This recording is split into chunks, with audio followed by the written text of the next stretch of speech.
Hi, I'm Krista with Koenig, and I'm going to take you guys behind the scenes and show you how we create work offsets.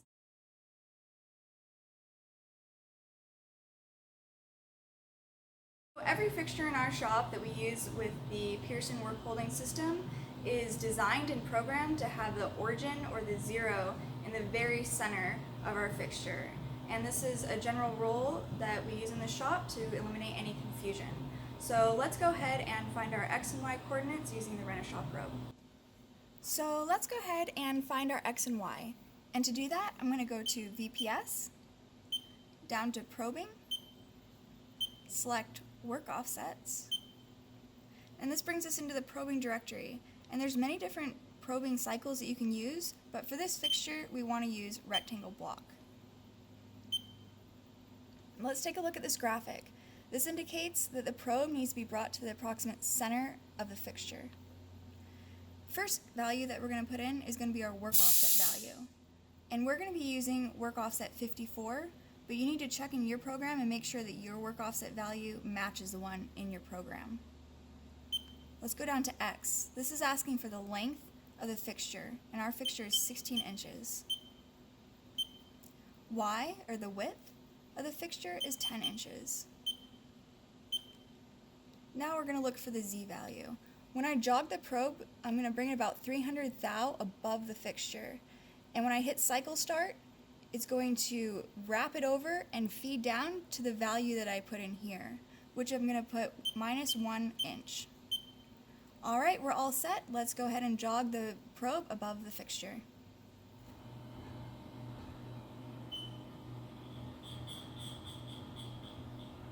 Alright, all set, and I'm going to go ahead and shut the doors and start the cycle that we set up. Alright, here we go.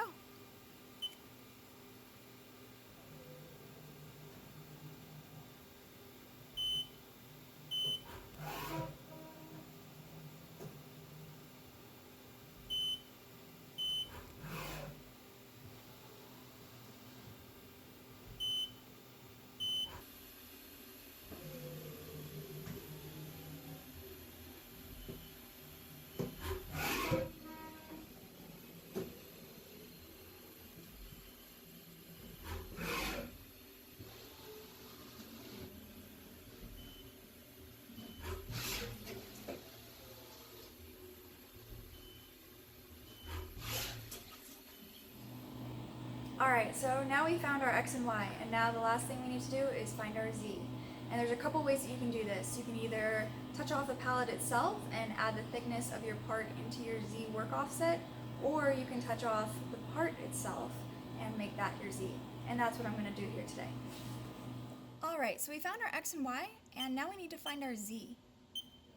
We're going to go back to the same directory, except for instead of using rectangle block, we're going to be using single surface.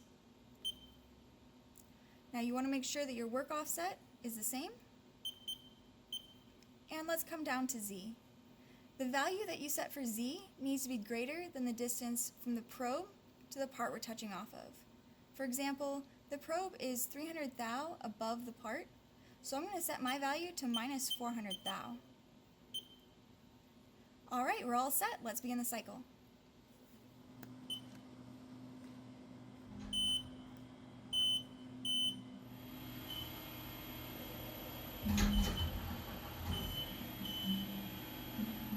Alright, so you have found your X, Y, and Z. Double check your program and then go machine it.